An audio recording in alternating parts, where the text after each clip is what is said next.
Hey everyone, welcome back to the channel. Today we're going to be discussing how to polar align a star tracker. In my last video, I talked about 3 different ways that you can get out there and capture the Milky Way.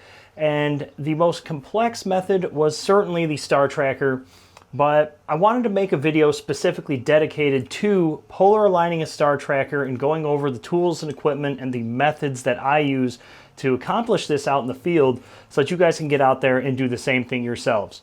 Now, everything that I'm going to be using in this video, there will be links in the description below so you guys can go and check everything out and see what things are all about, purchase them if you want. But let's go ahead, let's get outside. Sun is just about to set. I'm going to get everything set up and show you guys my process of polar aligning a star tracker and the little tricks that I use to get this right and just make it really, really easy. Let's get into this. All right, everybody, so I'm all set up outside. I have my tracker on my tripod, and everything looks kind of complicated when you first look at it, but we're gonna break it all down. I'm gonna go over everything that you guys see here and explain my process in getting this all set up and ready to go. So the first thing we wanna do is obviously we wanna make sure that the tripod is set up and stable. So what I do is I go ahead, I set my tripod down, and I make sure to check the legs, check the leg locks, make sure that everything is locked into place and just as stable as it can be. I push down on it, usually just to check to make sure that the ground isn't soft in any areas and just really double check to make sure that everything is locked in. It's very important because you have to remember everything at the top of the tracker, the camera on the face of this is going to be moving. So if this isn't balanced, if the leg is propped up on something or in sand or dirt, mud, whatever, and it gives it that opportunity to move, if this thing comes out of balance or out of alignment, it's going to mess up your polar alignment. You're going to start tracking or getting star trails, and in worst case scenario, it could actually fall over if it gets too unstable. So make sure that the tripod is all locked into place. Make sure everything is ready to go when you get this all set up. Now, when I am setting up my trackers, I start at the bottom and I work my way to the top. Starting with the tripod, we make sure it's all locked in, stable, safe, and ready to start moving up. I generally make sure at this point that this entire rig on top of the tripod is pointing north or as close to north as I can get. And for that, I usually have a compass with me, or if you want to do it the way that I do it in a pinch sometimes, I'll take my iPhone, I'll open up the compass, and I'll just put it right up against the back of the latitude base and get it pointing as close to north as I possibly can. From there, we're going to go ahead and we're going to start working our way up. So the first thing here at the bottom, this is a leveling tripod base. So Leofoto makes this. Basically, the entire point of this is to not have to mess around with the legs and trying to level out the tripod and only have to level everything here at the head of the tripod. You still want to make sure that the top of the tripod itself, is fairly level. You obviously don't want it to be keeled over in one direction because it's going to get all thrown out of alignment and it's just not safe to use it that way. But we're going to go ahead and we're going to release this lock. And what I'm doing is I'm actually looking at the spirit level that's in the top of, or excuse me, on the top of this base plate here. And all I want to do is get that bubble into the center circle and then lock that in. And you lock it just by twisting this the opposite way. And now the tripod is stable. We've set our leveling base, and now we can work on the actual latitude base itself. Now this is a William Optics high latitude base. It's not the stock base that comes with the Ioptron Skyguider Pro. It is an optional upgrade, but personally I think it is leaps and bounds ahead of the stock option that comes with it. The motion is just so much better. Adjustments are much smoother. Everything just works a lot better using this base. You don't have to rush out and get one, but if you are interested in one, there is a link in the description below.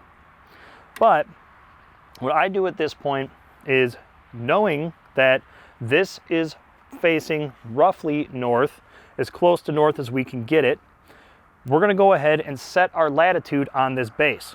Now, if you look on the front of your base or on the front of whichever base you may be using, there's going to be a set of numbers. You want to set the base as close to your latitude as possible, because that's going to give you the correct angle to line up on Polaris when you begin trying to polar align through the polar scope. This is important because if we don't have that correct angle, you're going to look through the polar scope, and unfortunately, you're not going to find Polaris, or it's going to be way off in one direction or the other, and it's going to make polar aligning very difficult.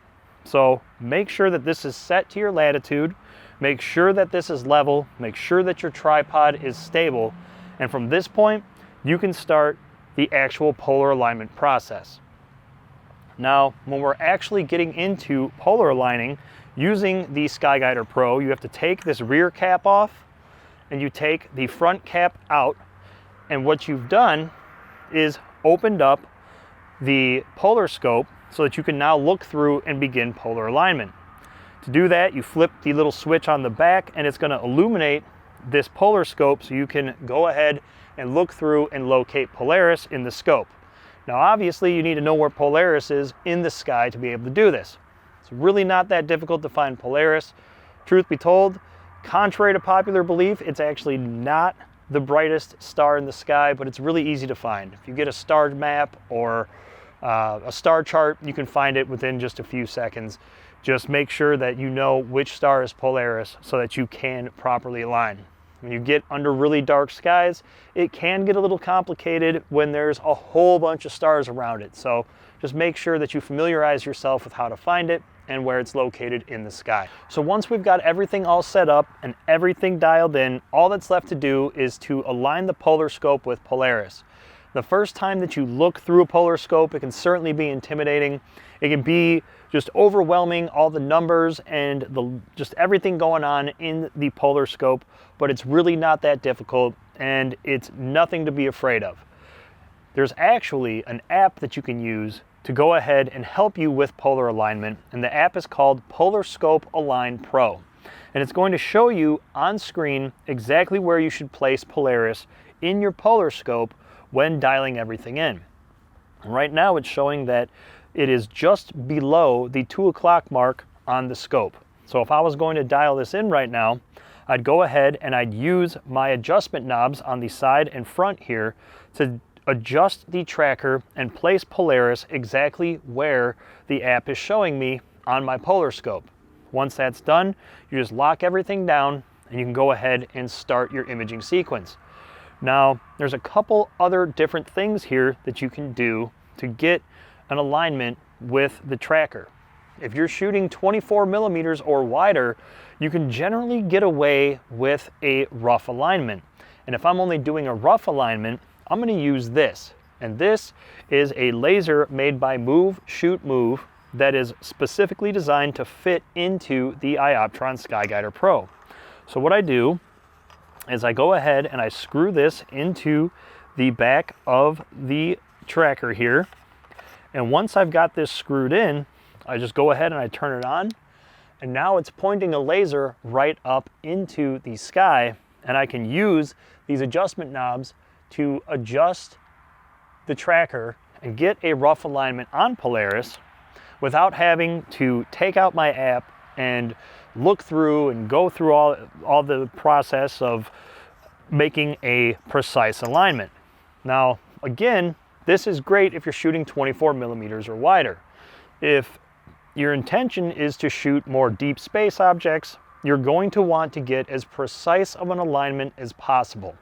My general rule is that if I'm shooting anything 35 millimeters or more, I'm going to get as precise as possible when dialing in the polar alignment.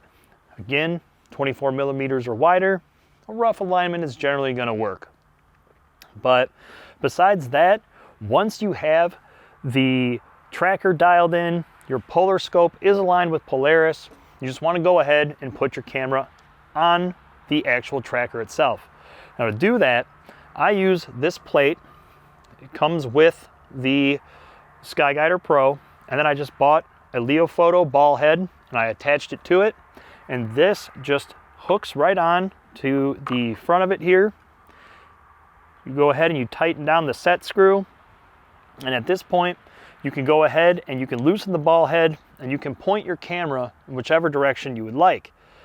Now, another thing you can do here too, if you want to change the orientation or if you can't get the ball head exactly to where you want it, you can release the clutch on the face of the tracker. And you can move this around whichever direction you want to move it to. Just make sure that when you're done, you lock that clutch, so then that way when you turn everything on and put your camera on there, it doesn't flip or slowly lose its polar alignment over time. When you're getting ready to polar align, if this clutch, or excuse me, if the face of the tracker has been offset from a previous use, make sure that you loosen the clutch and point this big notch up and then lock it down. And when you're looking through, the polar scope will be perfectly up, down, vertical. It'll make a perfect crosshair in there. You can always adjust this back if you're moving positions throughout the night. Just make sure that as you're realigning that this is straight, so then that way when you lock it back in and you look through, you can get a proper polar alignment on Polaris. And that's really it, guys. The big thing here is just make sure that everything's stable. When you have set up your base, make sure that you're turning these knobs and locking everything down. Once you get your ball head on there, make sure that you're tightening all the knobs, make sure that you're checking the ball head, making sure that everything is locked, because the last thing you want to do is have this thing running and then have something happen to where the camera shifts or weight changes, it becomes imbalanced and the camera falls. Or you lose the tracking sequence because you start getting star trails because your polar alignment has come out of alignment. But that's really it, guys. That's setting up a tracker in a nutshell. I hope this has helped you guys. Stay tuned, because there are going to be a lot more videos where I'm actually going out and getting sequences using this setup, and I'll demonstrate some more stuff in the future. But until then, thanks for watching. Like, subscribe, share with your friends, do all that great stuff, and I'll see you guys in 2 weeks. Take care, everybody. Thanks for watching. Bye-bye.